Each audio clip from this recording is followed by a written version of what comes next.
an audience today. That's right. Hey, folks, Dr. Barry here with my good friend, Anthony J., PhD, author of Estrogeneration and leading world authority on all things plastic, phthalates, BPA, BPS, etc. I'm excited. We've done this before, but I love that you're back in Tennessee.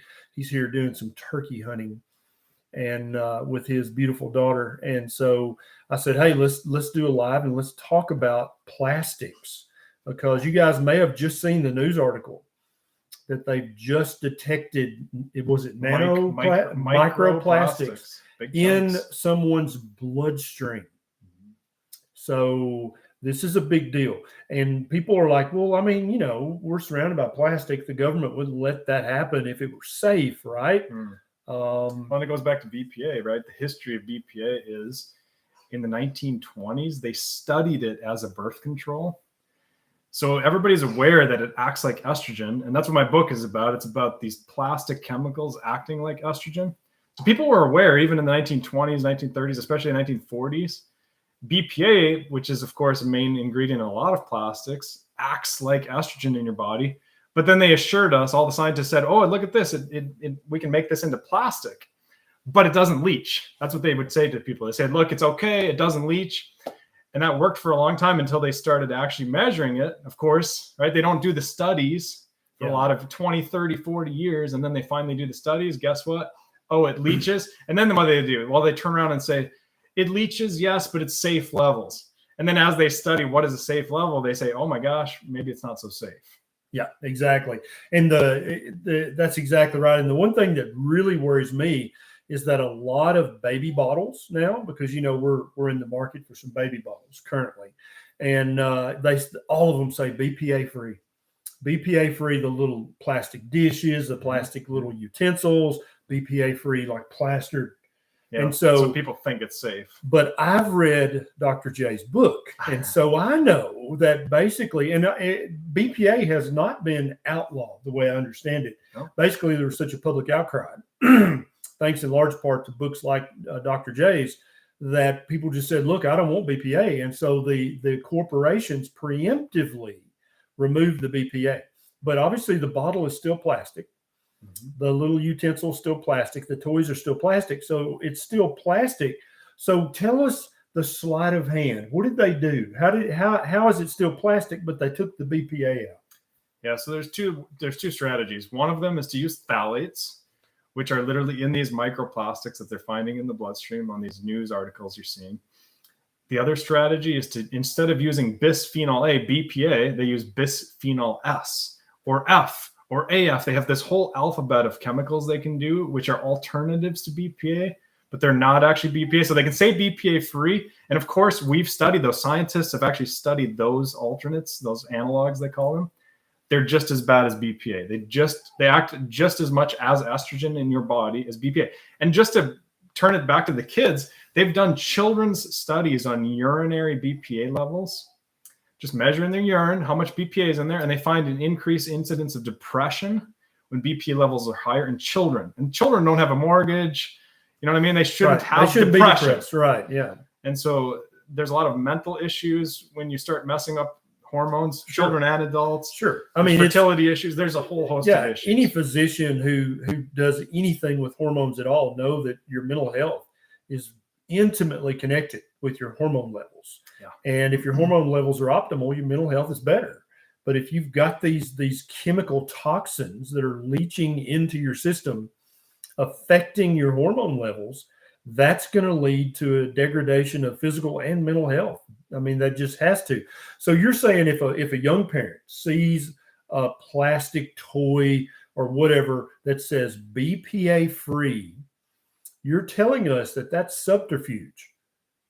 Yeah, exactly. I mean, silicone is okay. So if it is silicone, if it says BPA free and it's silicone, or if it's BPA free and it's glass or something like that. Yeah. But if it's just plastic that's BPA free, I mean, obviously you're going to have some plastic in your life. You're never going to be able to fully eliminate your house of plastics. Don't feel guilty that you have a little plastic, but minimize it. If it's something really obvious, like, oh, I can get a stainless steel baby bottle, Yep. Or a plastic one, we'll go with the stainless steel. It lasts longer. It's less waste in the environment. All Beckett's bottles were glass in our glass. And now at the end of this video, we're gonna really break it down into some simple strategies that you can, because I know there's a few of you guys right now that are saying, "Oh my God, my house is full of plastic. What do I got? Where do I start?" We're going to give you the step 1, step 2, step 3 at the end of this video, so that as soon as this video is over, you can go into your kitchen and you'll know exactly what to put in the yard sale and exactly what to get on eBay and buy the replacement version, either in stainless steel, copper, glass, or silicone, and get rid of the plastic in certain situations. Now, I've got a question. It's my current belief, and I could be wrong, but it's my current belief that you can use plastic as long as your uses of it are at room temperature or lower, because all plastics, a lot of people don't know this, they're all made from petroleum. They literally are made of oil, from oil. That's how you make plastic, right? And so they get the derivatives and they use them to make plastic. And so they're volatile, right? They're hydrocarbons. That's what they are. And so the lower the temperature, the less volatile the hydrocarbon is. That's the way I'm thinking about this is, am I right or am I deluding myself? Well, you're right for sure. So there's 3 different properties for leaching into plastics. One of them is heat. So if you're heating something up, you're moving molecules faster. It's like steam coming off of a boiling pot of water. So Tupperware in the microwave. Heating up, you don't want to be heating up plastics with liquids. Hot coffee in a plastic mug. Yeah. Those are absolute no-nos. Yeah, don't cheat on that stuff. I mean, sure, maybe once you're at the airport, right? Like, and by the way, those airport cups, those little paper cups, yeah, those are plastic, right? Have you seen the video, Ken, where they have that Coca-Cola, like aluminum can, and they put it in acid that dissolves the aluminum? And the plastic is left. The plastic liner is left. And a lot of people don't realize, you think, no, this is a metal can. No, it's lined with plastic. Exactly. And it may be BPA free, but it's not phthalate free, and it's not BPS free. Exactly. So be aware there's a lot more plastic in a lot of people's environments. And so, yeah, again, don't get hypochondriac about once in a while you're at the airport, you got to have a coffee or something. But in your house, you shouldn't be heating up, liquids in plastic. Don't cheat. Don't do it. It's not worth it because heat increases the transfer of those plastics. So using plastics in the freezer, it's fine. It's probably fine, right? Dry foods, fine. In the fridge is fine. That's what plastic's for. So if you've got your Tupperware set that you saved up and bought, you don't have to throw it away, but just never put hot leftovers in plastic. Never, ever heat anything up in the microwave in plastic. Yeah. If you buy some kind of ready-made meal, first of all, why are you doing that? Eat real food. Secondly, it freaks me out. Like when you buy stuff on the road. It's the black plastic. Yeah. And then when you heat it up in the microwave, the plastic, I've seen it literally melt before. Yeah. And then I'm like, well, I guess it's okay. Or they wouldn't have put it It's not okay. out for sale. It's not okay. Okay. All right. The government safety limits are way above the health limits, what they should be. And the reason for that is scientists like myself, we do these studies, they're called toxicology studies. We look to see how toxic something is. And how do we do that? Well, we grow cells in a dish. And by the way, it's a plastic dish. So the cells, if they don't survive in plastic, they die. And then the cells that survive in plastics are already kind of resistant to plastic. So that's a little strange.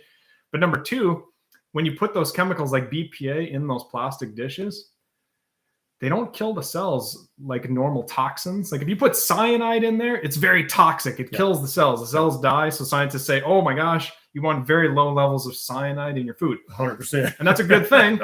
But if you put BPA or phthalates or oxybenzone, which is found in a lot of sunscreens, avoid that too. This is in my book. But if you're putting these estrogen chemicals in there, it doesn't really kill the cells until you get a really high level. And that doesn't mean it's not toxic. It still screws up your hormones, still screws up your mental health, all kinds of health problems. But scientists will say, no, it's not toxic, so it's okay. So the government sets up safety limits that are up here that basically say like, oh, it's causing cancer now or it's killing cells now. But in my opinion, that safety limit is a lot lower. So you want to be more cautious with plastic foods like that, and especially black plastic. That's made from electrical wires. That's literally recycled electrical wires. That's where they get those black plastics from. I did not know that. That's gross. It's gross. Yeah. And I just finished reading a book about this by another author that even glyphosate Yeah. The way they study it, when you're doing toxicology testing, you're looking at things like LD50, like how much does it take of this to kill 50% of the test population. But when you're talking about BPA, BPS, the phthalates, all these plastic estrogenic things, they're not toxins like that. They're not going to kill you abruptly. You could eat the container. You could eat the Tupperware bowl. It wouldn't kill you. It disrupts your hormones. And so it worsens your health. It weakens your resiliency. Right. And so that's why they can say, well, no research has ever shown that. Well, that's because no research has ever been done properly. They're doing toxicology studies on this stuff, but nobody's ever claimed that this stuff was toxic, that it'll kill you. We're saying that it disrupts your hormones. And so it's a different style of research you have to do to even tease that out, right? Exactly. Yeah. It takes a lot more years too. It's a bigger scale usually. And for postmenopausal women, for example, they know how important it is to have good optimized levels of hormones. You know, for men that have extremely low testosterone, they know how life-changing it can be to reverse that and get your testosterone up. It's unbelievable. Don't underestimate your hormones and how much of, you know, an impact they have on your overall health. And again, these plastics are doing that. And so the number one thing that we talked about already is heat. You don't want to be heating this stuff up. Another thing is oils in plastic. I'm very concerned about, because oils are more similar to these estrogen chemicals. Like, for example, if you have a lot of butter and you put it in a glass of water, it floats on the water, right? If you heat it up, oil floats on water, butter floats on water, testosterone floats on water, estrogen floats on water. Testosterone, estrogen, they're sex hormones. They're made from cholesterol. They're like butter. They float on water. So if you've got oil in plastic, there's a lot more leaching. So I don't like the oils oil versus water. Mm-hmm. Yeah, and that makes perfect sense because the plastics are a hydrocarbon and oils are hydrogen and carbon. That's literally what they're made of. And so the oil is much more likely to leach out the phthalates than just water. So don't cheat as much. Like if you're buying oils, get good quality fruit oils like avocado oil, olive oil, right? Those are good. Preferably go with lard and things like that. Don't be afraid of that stuff. Yeah. It's nonsense that to say that's bad and our ancestors were having it for thousands of years is kind of silly. But, you know, if you're getting these oils, again, really pay attention, glass bottles. And a lot of research on oils is done with plastics, and then other studies are done with glass, and scientists aren't distinguishing that. So there's a lot of confusion in that whole area. But again, for your own safety and your health. So if you're going to buy olive oil, avocado, coconut oil, get it in glass. What about the little tin cans that you can get the olive oil in? Is it lined with BPA? I don't know if it is or not. I suspect I don't know. It might not be because it's a thicker gauge of metal, right? Yeah. Whereas the Coca-Cola cans, it's such a thin layer of aluminum. Yeah. They have to put the plastic inside to kind of give it an extra layer of being waterproof. Well, check the comments. I don't know. Somebody probably knows, you know. Yeah. If you guys know, put it in the comments. I want to ask you, I want to go back to the coffee cups. So we all have seen and had coffee in the little paper cups, right? But the book I was just reading talked about this. It's like, okay, so you think that paper is waterproof? Fold up a paper towel and pour some coffee in that. That's not going to work, right? The reason that paper cups hold liquid is because they are lined with plastic. Am I right? Exactly. So even if you're drinking out of a paper cup, that's still a plastic cup. If you're using a paper plate, like at a picnic or a family reunion, could you just take a paper towel and put your food on it and it wouldn't absorb through? That plate, that paper plate, is coated with plastic. And so if you put hot food on a paper plate or hot liquids in a paper cup, you're putting it in plastic, and you're right back to the thing that Dr. J's talking about. Especially bowls. You know, a lot of people putting hot things in. Yeah, put your chili in a paper bowl. Yeah. I mean, if you're going camping, bring your own bowls. It's, again, better for the environment, less waste. You know, we do this, Lady and I, when we're turkey hunting, right? In fact, I even bring a stainless steel, it's like a milk container, and it's stainless steel, and it's got a spigot on it.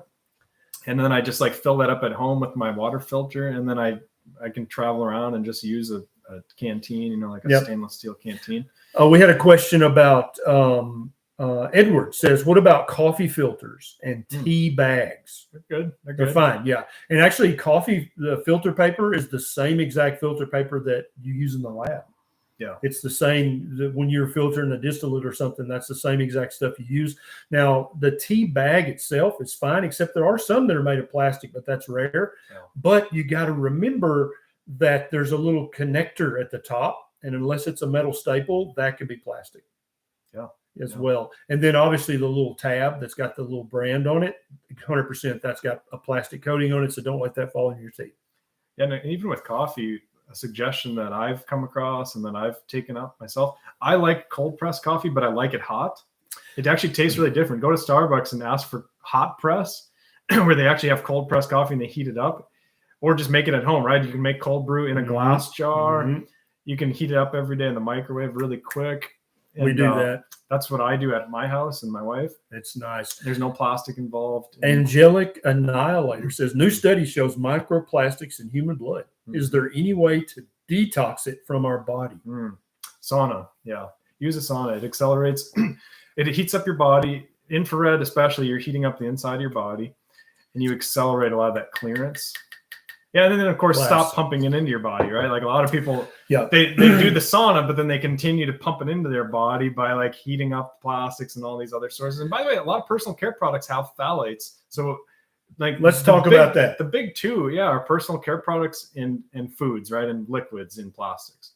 That's where you really want to pay attention to these. And so what personal care products are notorious for containing methyl parabens, the phthalates? Yeah. What are so I know sunscreen. One more reason not to use sunscreen. Yeah. I mean, after I published my book, they came out with a sunscreen study. And by the way, the oxybenzone is the chemical. If you're going to look it up, look on your sunscreen, go get it, pause this video, look it up, look at your label, because zinc sunscreen is fine. If you're using zinc sunscreen, sure, whatever. But oxybenzone, you don't want. That acts like estrogen. They did a study, again, after I published my book, unfortunately, and they did one application of sunscreen. 7 days later, it was above the government's own safety limits in people's blood. Still in the blood, 7 days later. And this was just like last year, you know what I mean? And CNN reported on it, all these media sources reported on it, because it's been legal for 30, 40, 50 years. I don't know. It's been legal for ages. And now they finally did the study. I mean, come on. And that's the problem with a lot of this stuff is they're not doing long-term studies. They haven't even done any studies sometimes. They just assume these chemicals are safe because the toxicology looks really good. It doesn't kill the cells. So be careful with the sunscreen chemicals, the oxybenzone. And then anytime you see the word fragrance and it's a cheap personal care product, these companies are legally allowed to put a lot of these estrogen chemicals in there, these fake estrogen chemicals, these petroleum chemicals. Again, petroleum, right? It's cheap. So they can buy truckloads. It's made of oil, guys. Yeah, it's made of literal oil. Yeah. Black gold, Texas tea. Okay. And so the sunscreens, most sunscreens, unless it's a zinc oxide. Yeah. That's the one that's the thick and white that you see people put the white stripe on their nose. That's okay. Yeah. But actually, I would still read the ingredients because that's just how I am, because there's probably some oxybenzone sometimes in there as well. But just the sunscreen that you spray on your kids and slather on their skin, look for oxybenzone. If it's got it in there, what else should they look for? Well, they have one called 4-methylbenzylene camphor if you want to get really nuanced, and you don't want that in there either. But again, like you said, if you can read the ingredients, it's like coconut oil and some other stuff. That's fine, right? If it's zinc sunscreen. But the big one that's really common in America, oxybenzone. And by the way, illegal in a lot of countries. Yeah, so a lot of these chemicals are, these parabens and things, illegal. Even China has stricter regulations. I talk about this in my book. They have strict regulations than America on a lot of these estrogen chemicals. That's ridiculous. The European Union, they're very aware of this. And many of the sunscreens that you happily slather on your young children every day are literally illegal in the European Union. If that same company tried to sell them there, they would be fined civilly, if not criminally, for selling those in the European Union. So really, you've got to read the ingredients of everything that you put in your body for sure, but also if you put on your body. Yeah. So you have the stratum corneum on your skin, which makes you waterproof. That's why you're not an amphibian, right? But back to the petrochemicals, the hydrocarbons, they can actually go through the stratum corneum and get into your tissue and into your bloodstream. And that's how they did the study 7 days after one application of sunscreen. the children's blood levels of the cancer-causing thing was still above the government's own safety FDA's own safety again, limits. I already said before, the government safety limit's way up here. It's way too high as it is. Like, you don't even want to be close to that government safety limit. Right, because they've done all the studies inappropriately. Yeah, the toxicology study. So, when you're up here, and we were talking before we got on here too about some of the plastic environments that a lot of these kids are living in. They did a study in California at a daycare, and they found the air quality was above the government's own safety limits. Again, cancer-causing levels just from the air they're breathing in. Because so hold on, wait a minute. You're saying like at the McDonald's play castle, yeah, that inside those plastic gerbil tubes that the kids stay in for hours at a time, while the parents play on their cell phone. Exactly. The air quality inside those tubes, the phthalates are actually coming out of the plastic. Yep. Just like, have any of you guys ever had new carpet put in your house? And then for weeks, the whole house has that weird smell. That's probably phthalates, isn't it? Oh, yeah. Coming out of the carpet. And it's a little attractive to a lot of people, right? Like the new car smell. People like that smell when it's real strong because it triggers some kind of ancient thing with us. It smells just like estrogen. So we have kind of like an attraction response that's a little perverted, but it's not something we can control. We just like that new car smell. So you get a new car, flush that air out, open those windows when you first are driving around, get those phthalates out of there, because that concentrated phthalate air is easy to flush out, but your car's sitting out in 100 degrees and you keep those windows down, you jump in there and all you do is turn the air conditioning. You're just pushing those phthalates around, you're circulating inside your car. It's not ideal. And remember, the higher the temperature, the more leaching, right? And that goes for your car as well. And so if you take your kid to one of these play castle things and the 100-degree sun is shining on that, inside of that tube, I would love to get Dr. J in there with his meter and just check the phthalate levels in the air. And it would probably set off a red alert, and then he would be ejected from the play castle because he'd be bad for business. What about the K-cups for Keurig coffee makers? Those are made of plastic. Are they a safe plastic? That I'm not sure. I'm always nervous about it. Now they make these hemp more environmentally friendly versions. That's what I try and do when I use the K-cups. But I'm not sure, honestly. I'm not totally You need to check on that and give me an update. I'll give you guys an update as soon as he checks on that. I've got several questions. Keep the questions coming, guys. I'm writing them down when I see a good one. Somebody has a question, not plastic, but non-stick cookware. Are you on top of that? Yeah, they don't have plastics in those. You're safe from that. They do have some chemicals that can cause cancer if you get them at a high enough level, but I'm not that nervous about them. I don't use them personally, just so you know, because it's like, well, I don't need to use them, so I have plenty of alternatives that are good. So the chemical in there is it's not healthy for you, but it's not plastic. It's not gonna activate your hormones and mess up your hormones. Yeah, but I want all you guys to after this live is over, do an internet search for Teflon molecule. I want you to look at the Teflon molecule and look at the different atoms in a Teflon molecule and see if you see one that gives you some concern. I think you will. Well, I'm not going to say it out loud, but I just want you to Google Teflon molecule and look at the different atoms. Well, they have these PFAS, right? These polyfluorinated chemicals that are also illegal in Europe.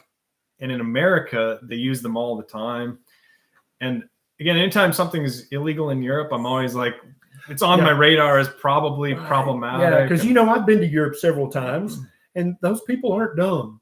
They're fairly intelligent people. And so if a large group of intelligent people has said, you know what, we're going to outlaw that. It's a good start. It's a good start to be a little bit hesitant to be putting it on all our When you think about how the current American government works, basically you've got legislators and senators, and they have about 6 lobbyists per legislator. And the lobbyists are paid way more than the legislators. And the lobbyist used to be a legislator, and now he works for the lobbying company who works for a big chemical factory.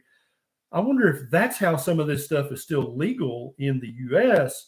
when it's been outlawed for literally decades in some cases. Like 20 years ago, it was outlawed. And in the UK, in the EU, and in Australia and New Zealand, they're like, oh, hell no, you're not going to have any of that around food. You're not going to have that around kids. In America, they're like, well, the LD50 is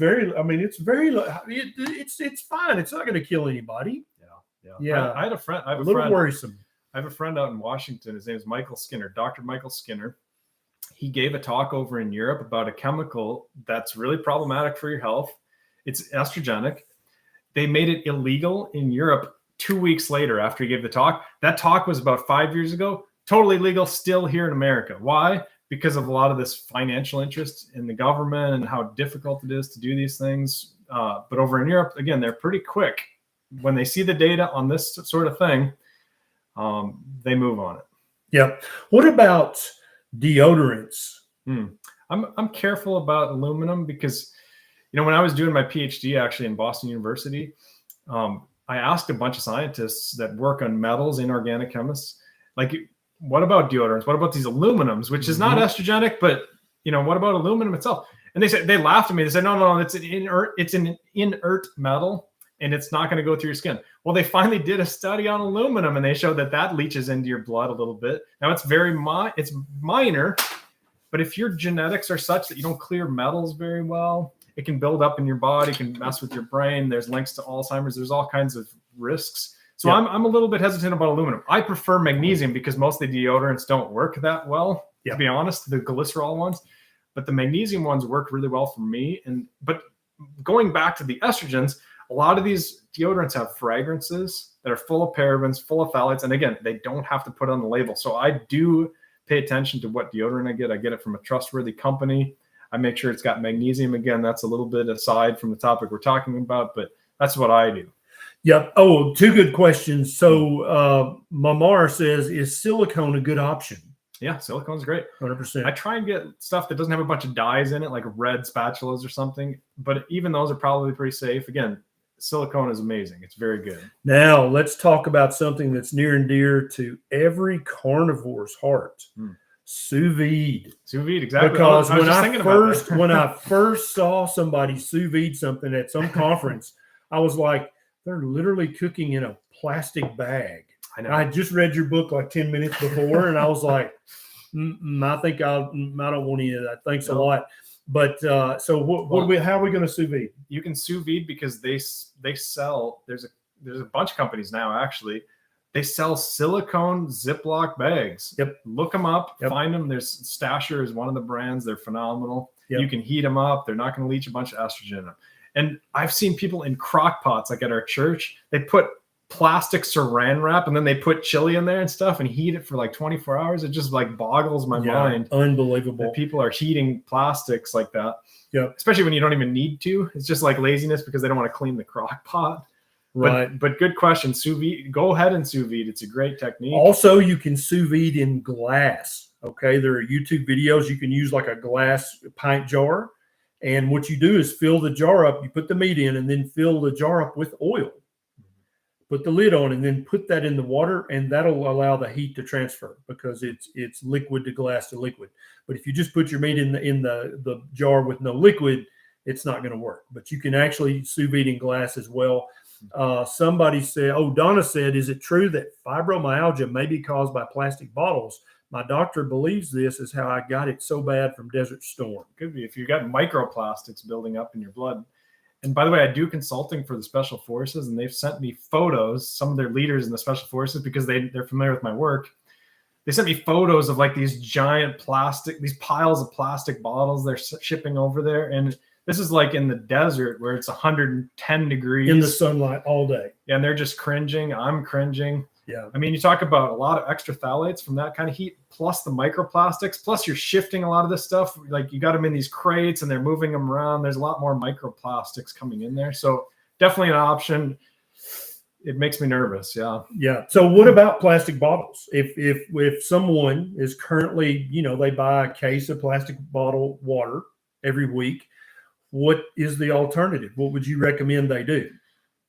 Yeah. I mean, you got to filter it. Like I filter it myself at home. You got to filter your own drinking water, I think, to be fully optimized here. How do you filter yours? I have a stainless steel reverse osmosis machine. Yeah. It even has the company literally made, and you can look on my AJ Consulting Company website that links in the show notes. Yep. Dr. Barry's linking it for me. So I really appreciate this. And it's actually the company literally developed a stainless steel tube It's like one of those braided tubes that's got silicone on the inside, but they tried doing silicone, but it like blows up like with the balloon and with the pressure. So they made a stainless steel with silicone in it. So they got even the plastic, they don't even have plastic tubing. Nice. So the reverse osmosis that I use has 4 stages, pulls everything out, and then it remineralizes it. Nice. So that's how I do it. But there's a lot of good options, you know, with the water filtration. Yeah, even just like Brita filters and stuff, they have activated charcoal. They call it carbon, but they have activated charcoal. That gets rid of all those estrogen chemicals. So even a cheap Brita filter is going to get rid of a lot of all that estrogen, the plastics. And what about the microplastics and nanoplastics? It gets it out. Yeah. Nice. The problem is, of course, a lot of people, they filter it and then they store it back in plastics and they're heating it up in their coffee and all this kind of thing. So don't put it back in the like get a glass. Even if you have a plastic pitcher, get it out of that plastic pitcher and put it in a glass pitcher or something like that. If you're going long term with it, but yeah, the Brita filters and all of these other brands, they're great. Excellent. We use reverse osmosis here, but we do have, I think, some of the lines going to and from are plastic, and that's okay. It's but they're in temperature, right? And so. And it's not sitting in there for 2 years. Exactly right. Exactly. Holly Tracy says, my husband says I spend more time with you than him. Thanks for the super chat, Holly. Mommy does keto, says polyethylene vinyl acetate reusable bags. Yay or nay? What's the question? So polyethylene vinyl acetate. Yep. Polyethylene, I'm always nervous about because the real word is polyethylene terephthalate. What's the key word there? Of course, phthalates. And what if people told you about those? Oh, it's okay. They don't leach. Well, what's happened with BPA? They told us it doesn't leach. Of course, it leaches. The same thing was with these. But for how many decades did everybody in America believe that it didn't leach? Exactly. 2 or 3 decades, right? Oh, yeah. Yeah. But now we know. Would literally laugh at you. They would literally laugh and tell you that you're a moron if you thought these things leached. And now it's become so obvious that you can't even deny it. That's happened with a lot of things, but I'm always erring on the safe side with these plastics. I think Berkey filters, they probably get it out too. They're stainless. They're really nice. That's a good alternative. Let's see. I personally have one of those. Somebody said, "What about plastic eyeglasses?" Like I'm hoping there's a tortoise shell, but yeah, you're okay there. I don't think there's. It's such a small area of contact. Right. What you worry about is heat, and we got body temperature here, but it's such a small, maybe 2 square centimeters of contact. Exactly. What about, I've read a study where kids playing on carpet get tons of microplastics. Yeah, it depends on the carpet, right? So the cheaper carpets, ironically, the nylon carpets are actually better because they don't leach plastic, whereas pays to be poor. And of course, if you're really rich, you can get these wool carpets, but then they have the pilling and all that, and you have to vacuum them a lot more. But yeah, the carpets, especially new carpet, I'm nervous. Especially heat, I'm nervous. If you have new carpet, get one of those, like cleaners and really clean it a couple of extra times. Really try and remove some of that loose phthalates. And I think if you get a new house, build a new addition, that needs to be aired out for at least a couple weeks. Weeks. Crusader General says, at what point will the AMA admit that statins are a scam? Ever? So Crusader General, they're never going to admit that it was a scam. Pfizer and the other statin manufacturers are never going to come out and admit and say, oh, we knew all along that they were bad for you and that they didn't actually protect you. They're never going to reveal the research that they've done, the studies that they've done that show 100%. It might come out in 2070. Well, the only way it's ever going to, maybe 2070, but the only way it's ever going to come out is if some young, hungry assistant district attorney decides to file a class action lawsuit and then has the power of discovery and says, we want all your studies, including the ones you did not publish. We want all your email threads. That's when we as citizens will discover the truth. What will happen is another 5 or 10 years, the AMA will come out and say, oh, there's new research that shows that statins aren't really that effective. And, there might be some problem with them raising your blood sugar and lowering your testosterone. So we want you to just use Repatha and Praluent. We don't want you to use the statins anymore. They're off patent. That's right. They're all off patent. They've already made their billions. But then the AMA, what's going to happen, Crusader General, is they're going to try to come off looking like the hero. Like, oh, we've warned you several times and you guys just didn't listen. But now we're telling you officially, don't take statins anymore. They may not be good for you. We just discovered this. That's exactly how that'll happen. Well, that's what we've seen like the last couple of years with this whole idea of like, oh, we're going to release this data in 2070. You know, they're not going to circle back and release any of this data. Everybody will be dead. Nobody will know. We'll all be in the grave. It's frustrating. Let's see what else we got. Is it okay to use spring water in plastic bottles as long as it is not heated? Yeah, sure. Yeah. And so, and I think that here's the problem with plastic bottles. And I actually posted a picture of this on my Facebook page years ago. Is you don't know where those plastic bottles on that pallet have been, right? And I took the picture there was a pallet of water bottles sitting outside of a convenience store in the sun, right? And I'm like, you couldn't pay me to drink that water. I don't care how big the sale is. I'm not going to buy that water. And so you don't know how many months the water's been in that plastic bottle. You don't know if that bottle was even rinsed out after it was produced. You don't know how many hours that pallet of water bottles sat in the sun. And so I think probably if you're using empty plastic bottles to fill up with spring water and you're keeping it at room temperature or lower, that's probably okay. Yeah, but if you live next to a spring and you can use glass or something like that, I would just say just go there. Use metal. Then you don't have to worry about the heat and all this other stuff. Trapper says, what about the plastic known as veg caps? Do you know what that is? Veg caps? Yeah, he's probably talking about the vegetable, like the supplements, the supplement capsules. Sometimes they do have phthalates. They've actually done studies and they flagged a lot of them of having phthalates in the supplement caps. But the trustworthy companies usually don't, and that's not that common. I wouldn't worry too much about that. Got it. Jennifer wants to know, she's very worried, but what about hairspray? Depends on the company. The personal care products, it's always very company dependent. Get his book. You've got lists of the red flashing warning sign. Chemicals. I have 3 plans. I have like a gold plan that says, if you want to really avoid all the estrogens, follow the gold plan. I have a silver plan. I have a bronze plan. If you're in college, you can't afford all this, like removing your carpet or whatever kind of crazy thing. I have different tiers, but again, everybody should check ingredient labels. Unfortunately, it's kind of just the burden of living in a modern society. Here's a good common sense question. Teresa went to a Tupperware party, bought 2 sets of plastic glasses. Is it safe for her to use those as long as it's ice liquid? Oh, yeah. It's okay. So don't throw them away, Teresa. It's fine. Just never put hot liquids in them. What about is it safe to wash those in the dishwasher? Yeah, sure. You're washing those phthalates down the drain. Unfortunately, they did a study on polar bears. They tested 11 polar bears in northern Alaska, middle of nowhere.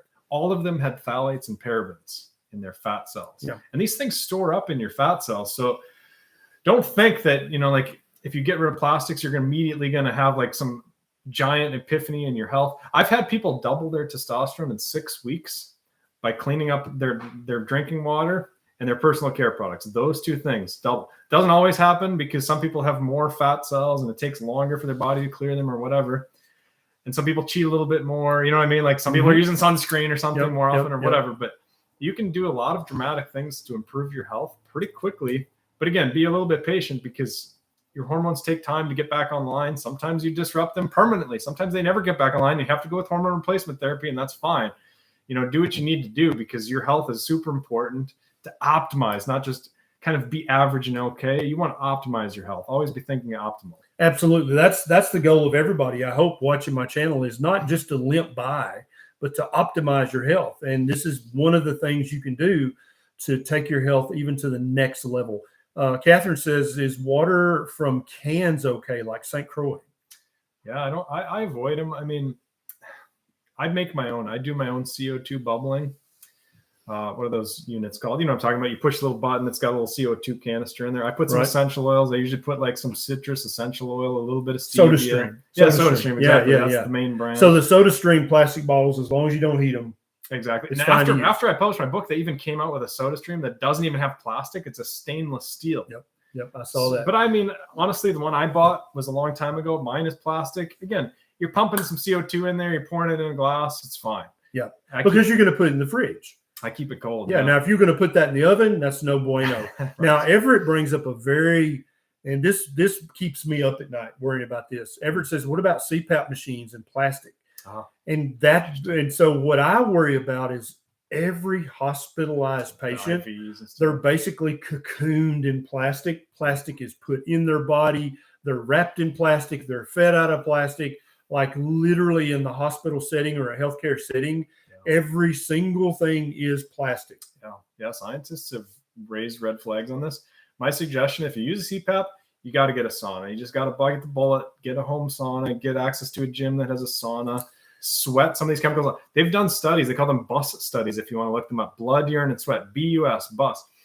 And they find that they check people's urine, and they say, well, there's a little bit of phthalates, a little bit of parabens, whatever, a little bit of some of these chemicals. And then they check the same people, they check their sweat. It's full of these chemicals. There's way more in your sweat. You sweat them out super rapidly. That's one of the benefits of saunas, one of the many benefits. And then keep working to try and work on your exercise with nose breathing. Like go for long walks, nose breathing the entire time. Be very, do other strategies to try and get off the CPAP. Some people need like nasal reconstruction surgeries and things like that. Yeah, Everett, I've got a video about sleep apnea on this channel. But 80 to 90% of people with sleep apnea, once they start eating a proper human diet and they get their insulin back to a normal level and all their other levels normalize and they lose some weight, fatty tongue is actually, it's been documented on MRI. If you are obese, severely obese, you probably have fatty liver, fatty pancreas, and fatty tongue. And that's why most people, not everyone, but most people, when they lose enough weight, the fatty tongue and the fatty neck goes away and they can put their CPAP on eBay and sell it. They don't need it anymore, but that doesn't happen for everybody. And it takes time. That's right, Everett. But you can get started today watching my videos and hopefully get rid of your sleep apnea so that you don't even have to worry about this. But it's a big deal. If somebody comes home from the hospital and they've got home health, every single thing they use on that person, put in that person, on that person is plastic. Right. And it's really worrisome, but currently there's no other option. And you were talking about sauna. And now, guys, it's just the sweating. Okay. There's nothing magical about a sauna. You don't have to go and spend a few $1,000 and get a sauna put in your house. You can do redneck sauna like me, which is in the middle of the summer, go out and get inside your black pickup truck with the windows up with the motor off and sit there for 5 or 10 minutes. That's the best sauna in the world. Or the other redneck sauna is to go up in the attic in the summer and just sit up there for 5 or 10 minutes and you'll sweat out about a quart and that will get a lot of the phthalates out of your system. It's the same thing. I mean, otherwise, or put on a bunch of extra clothing, put on some rain gear, go out and go for a jog or something like that. Yeah, just find a way to sweat. It's not that challenging. You just have to sweat. So I even recommend setting a timer. Get at least 10 minutes. That's 10 minutes. The minimum effective dose in a lot of the studies I've seen, 3 times a week, 10 minutes. At least 10 minutes, at least 3 times a week. That's what I would go for. So go up in the attic 3 times a week, 10 minutes a session, and just sit there and just sweat. As long as you don't have asbestos in your attic. Oh, well, that's right. Yeah. Wear your respirator while you're up there, just in case, right? Thanks, Foxy, for sending my video to your son. Let's see if we've got any other good questions. I like that sauna that Dr. Barry's talking about. Yeah, it's free. Just go up in the attic, man. Just sit there. It's hot as a mofo up there. Let's see. What else do we have here? Will a wood sauna work? For sure. Okay. For sure. Gotcha. That's great. Mary Lou says coffee machines automatic drip. I think they're fine, Mary Lou. They're all metal, right? Depends on the coffee machine. Yeah, anything that's metal is totally fine. And I do worry a little about aluminum. Yeah, me too. But not as much as I worry about plastics. Do you agree with that? 100%. Yeah. Again, I do DNA consulting and I look at people's genes and I look at genetic risks for how does your liver detox, these heavy metals? How does your brain get rid of heavy metals? There's a number of genes because some people are high risk. And I tell them, don't cook with aluminum foil. Don't use aluminum deodorant. It's not worth it. Other people, I don't tell them that because I don't really care that much because they have good genetics for clearing heavy metals. It comes from thousands of years ago. We come from these tribes of people that lived in these areas. We didn't fly around the world and, we didn't have such a mixed, diverse genetic background thousands of years ago. And some tribes in some parts of the world, they just lived in an area where they didn't have exposures to heavy metals. So their body just kind of got lazy and their genetics aren't very good at clearing these heavy metals. Other people, their bodies are terrible, they're amazing at clearing heavy metals. So there's a real spectrum here, and you can tell by looking at people's genetics. But if you're not sure, just err on the safe side, right? Don't cook with aluminum foil all the time. Yep. Don't use deodorant all the time. Again, but I think plastics are a bigger priority to pay attention to. Yeah, I think that's the number one thing. Yeah. So P. Williams says, didn't you tell us that CO2 is not good for us? P. Williams, your lungs are full of CO2 right now. Every time you breathe out, you're breathing out CO2. You can use carbon dioxide. You tell people CO2 is bad. No, CO2 is part of the circle of life, my friends. Okay, let's break this down. We're about to give you the simple steps. Okay, so this person has watched this video with me and you, and they are thoroughly freaked out. Like, oh, great. Okay, I might as well just go shoot myself in the head because everything in my kitchen is plastic. So what are the main steps, the main rules that somebody can, starting in the morning with breakfast, never do the following things again, and that's going to greatly decrease your plastic exposure? Yeah. Clean up your kitchen. Get rid of those oils that are in plastic. Always get glass with your oils. Don't heat up plastics. Don't heat up anything with plastic. And don't store anything long-term liquid in plastic either, long-term. Overhaul your personal care products. It's worth it. There's plenty of good, inexpensive personal care products. Native's good, right? What's that? Native, that the brand. Yeah, Native is great. Okay, that's what I use. And get, if you don't know, just get fragrance-free. If you want to err on the safe side, go fragrance-free. It's going to be a lot better than a lot of the fragrances that are out there that are in these cheap personal care products. Those are really the two main categories.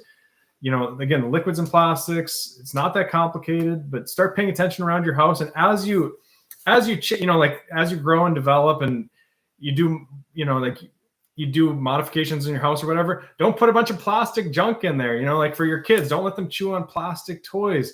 So just what about aware? Like, so the plastic toys that we get that, every kid's going to put in their mouth. So much plastic around people's house. Yeah. Little children, like my 1-year-old Jack, he's going to chew on everything.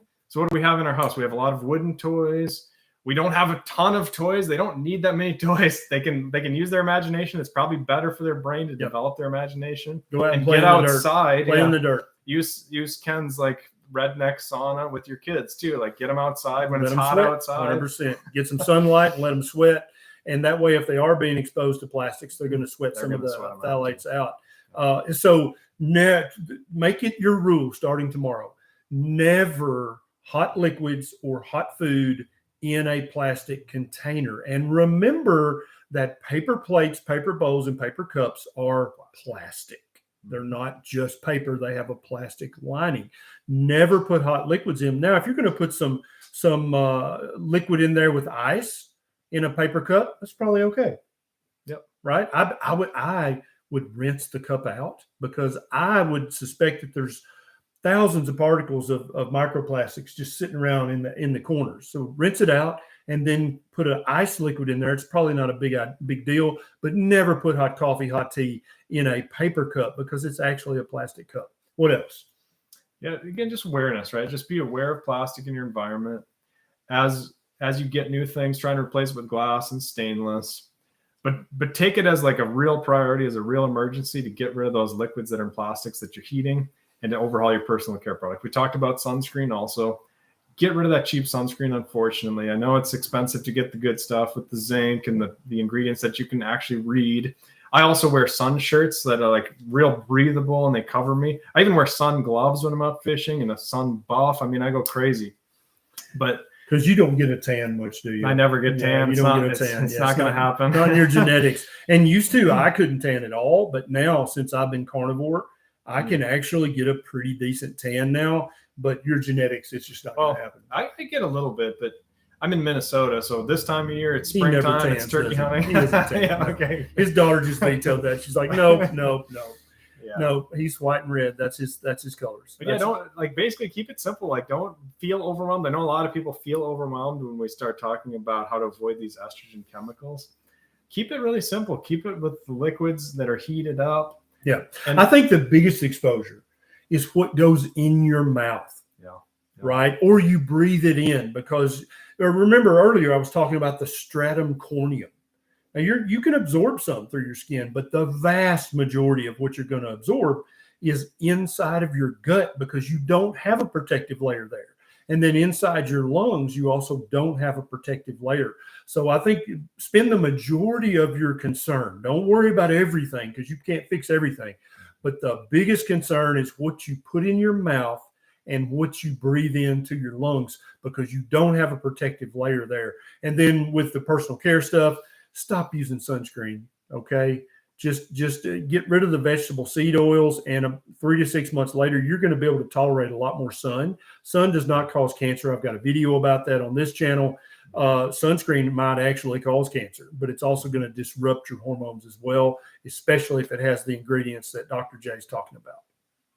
It's good, man. That's it, man. Appreciate Yeah. it. All right, guys. Thanks. If you know anybody who you think this video would help, please share this with them. You're welcome to share this on social media, because I guarantee you the majority of your friends and family have no idea of any of this. They don't know this stuff. And so if you alert them to this, they can start taking precautions tomorrow, or they can just keep suffering in ignorance because you didn't share this video. So consider sharing this video. I've got a link to Dr. J's book, Estrogeneration, which has the gold, the silver, and the bronze plan, depending on your current financial status, how much money you're willing to spend to really deplasticize your life. And I've read it. I got a copy. I need you to sign that while you're here. I'd highly recommend this book. It's probably one of the top 10 books on my recommended book list. Thanks, Ken. Yeah. Yeah. Thanks a lot, guys. Thanks for joining us. Yeah. And I'll see you guys soon. Thanks for the super chats.